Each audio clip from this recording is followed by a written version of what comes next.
And guys, prepare ko ng ulam for lunch. Ha? Wala daw lay. Oh. Ang lunch for natin. Alas dos daw, magpikilbol natin. Ginataan na gulay. Ayan po si madam. So ilalagyan po siya ng balunggay. Ayan po si madam. Nag-ano po siya. Laros. Laros ang tawag dyan.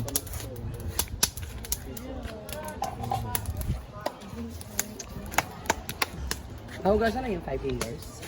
Wala. 5 finger. Hello everyone! So dito po tayo, magbabalik po tayo kasi di ba mag-prepare tayo ng ating ulam for today sa lunch po natin. At syempre, bago ang lahat, bago ako maggagawa ng aking lulutuin, nakapagluto na rin sila ng gulay na ginataan. Ginataan pala na gulay. Gulay. Pero same lang naman. Dala mo chocolate down? So magagawa po tayo ng prito, di ba? Pritong tuyo tayo ngayon. So, Ayun lang. dito na. Ayun lang. So ayun mga ma'am, ito yung final natin na lulutuin, ang dilis. Ito po yung ating lulutuin pala. Dilis kasi sabi nga ni Brenda, wag daw palutpot lahat kasi paano yung ibang mga bakla hindi kakain ng ganong tuyo, palutpot. So para iba naman ay may dilis, palutpot, kalahati at ito. Iyon ko anong tuyo to, anong pangalan ng tuyo ito. So hulaan na lang anong pangalan nito. So ito na magluluto na tayo. So unahin natin itong dilis. Unahin natin itong dilis mga bumanas. Kasi una kasi yung dilis maluto eh.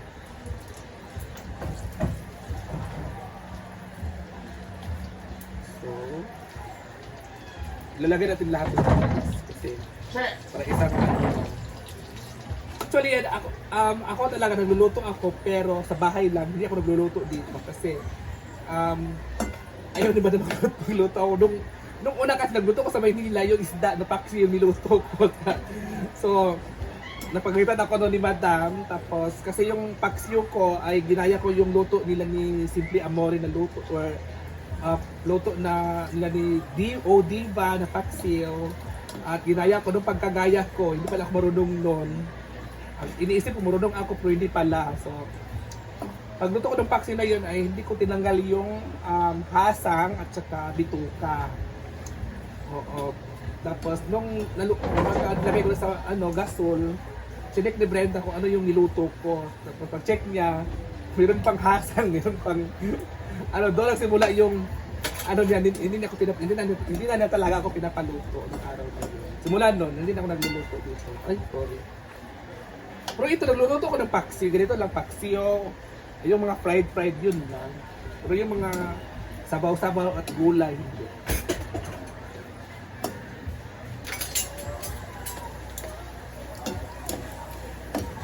Atong salakin mo. Kasi Wow, ang napliyong. para matanggal yung mantika. Salain natin. Tapos, ganyan sa konti.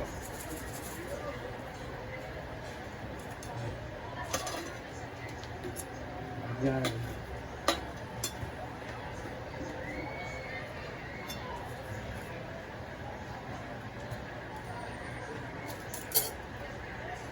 Dito, ilagay na natin yung palutpot.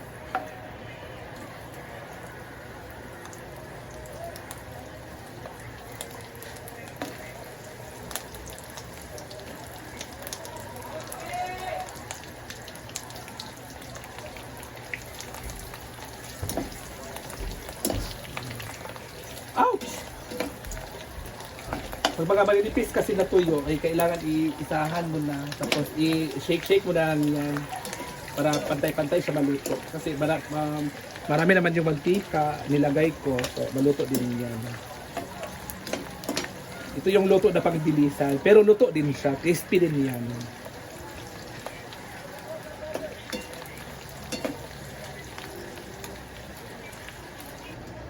So habang nagbintuan tayo, gusto ko na pasalamatan yung ating mga viewers na walang sawang manood sa ating mga video at sa mga hindi nag-skip ng aking ads. Thank you so much. Alam niyo na kung sino po kayo. God bless po sa inyong lahat. sana ipagpatuloy niyo yun hanggang sa hanggang sa pagyaman natin. Pagyaman natin, may ganun. Diba? So, yun lang muna mga moms. Haluin lang natin para pantay-pantay ang pagkaluto. O siya, ating mga solid followers dyan or solid subscribers dyan, thank you so much sa inyo. So na guys, wag kayo guys ha, wag kayo mag-skip ng ads kasi doon lang po kami kumikita sa no skipping ads video. Kahit sintabo yan, malaking tulong na po yan sa amin. Kahit 0.5 sintabo, pag naipon yan, malaking bagay na yan sa amin mga moms. Kaya laban lang talaga. Diba? May na kasi yung apoy ko so hindi siya masunog yung iba kasi malakas yung apoy kaya nasusunog. Sa akin naman is mahina yung apoy.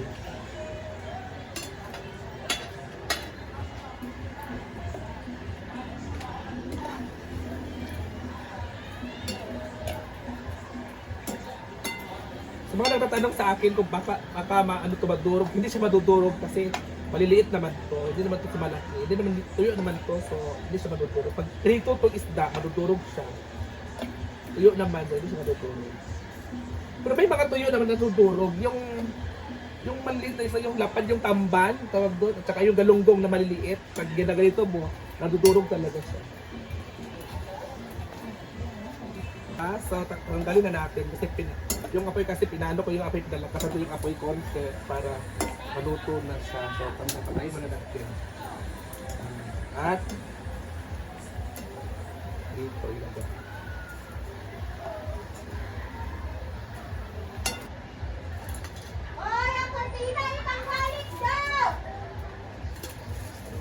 So ito na naman mga moms, bago to, itong luto natin natin. Ito yung last natin luto.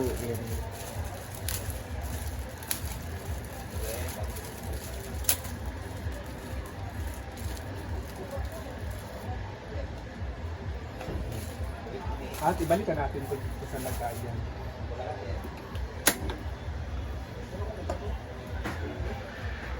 Diba? Yan po yung last natin lulutuin. Kaya, thank you so much!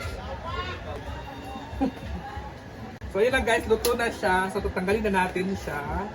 Kasi ito na yung last natin na luto, ang paksi out tuyo. So ito na mga mamsi, ito na yung niluto natin at bulad ito. Yan. May Yan kasi linis. gusto ni Oyong sa Manila pa kami, yan yung gusto niya. Mas prefer pa siya na ayaw na mag-carne. Yes, Day? ayaw ko talaga Mas gusto mag-carne. niya nga ganito. Gusto Pagkita ko ko niya mo. dito sa Manila, kana mo palit mi dito sa palengke, di ba Day? Yes. So lami kayo. It tastes Ang init.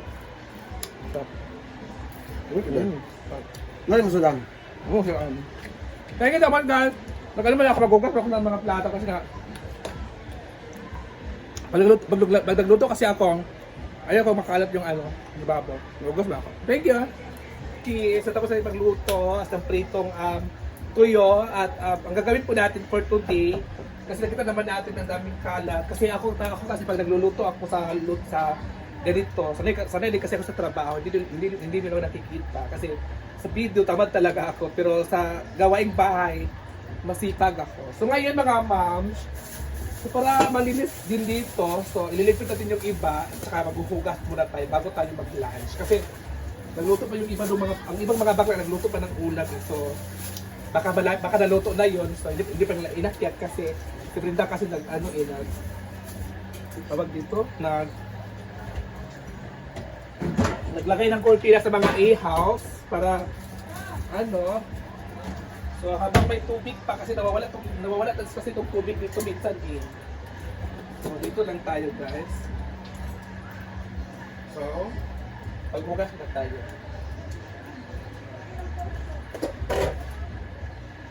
Ang ina ng tubig, hatinan mo ang tubig, sobrang hina. Diba? Nakakapagod pag ganito, diba? So, unahin talaga, ako talaga nagpuhugas, unahin ko talaga yung mga aso.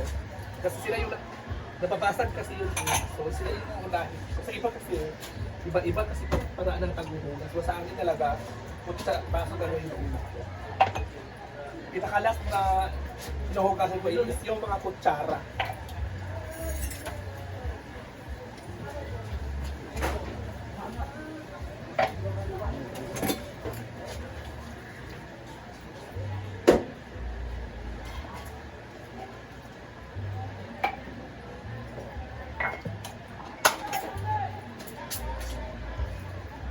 Every morning din naman, ang ginagawa ko naman talaga is naghuhugas na ko every morning.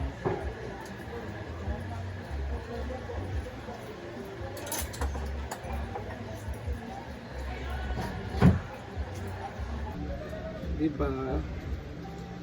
Huhugas muna tayo guys.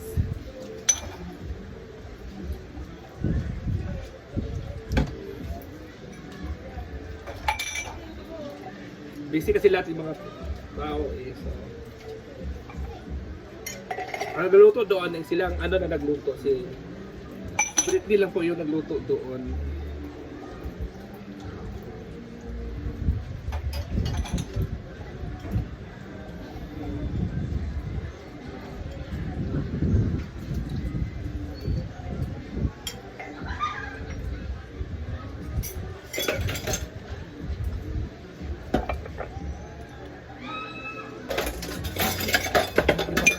Kumain lang, hindi naman nagbukas.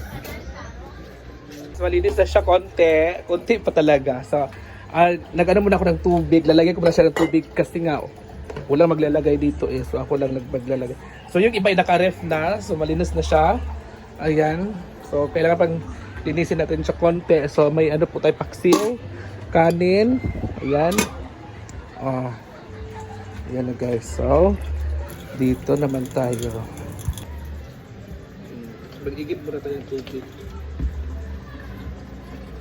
I-ref muna natin ito. Kunti lang naman ito. So yan lang muna mga mamshi. Thank you so much and God bless. Sana supportan niyo yung video ko at sana no skipping ads tayo. God bless. Bye-bye. Na guys, so mag-lunch tayo. Ito yung ating ulam for today. So, finally, tuluto ng ating ginataang gulay. Kakain na kami, guys. At may gulad rin tayo.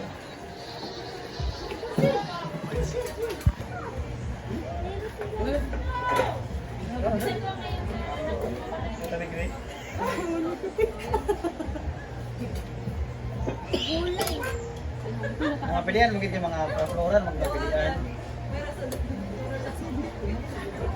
Atong pink din yan. Pink din na na-create to Arjen siguro. Sakura? Mana yung Arjen? Mana yung Arjen? Hindi ka masaliptan lagi. Ito tagay na eh.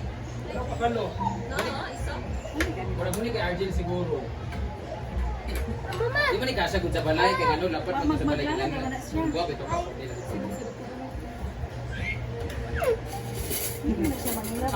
Lagi. Uwakan mo din. Suka, jadi.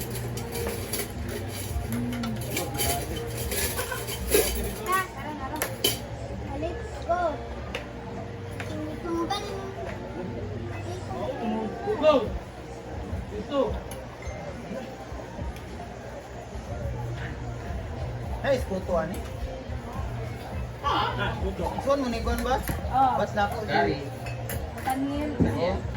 Aga mo din yung kay ay. High school, 10 year. Ay, kasawa ka ni Gon ba? Like. Mga suko, isa noon man sila. Wilain kayo mo. Yan guys, kakain na guys. Nakawala na yan. Yung last time talaga na budlog. Yun na, nato'y dahon nil. Kita ni mo nga na yung dahon nil ba? Dagan kasi nang tagka ng apalbos, nangitutan, gamay na kayo.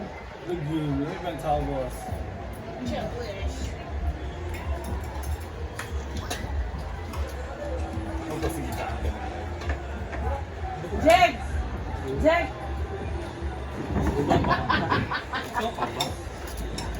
Hi guys! Ilara yung pabili.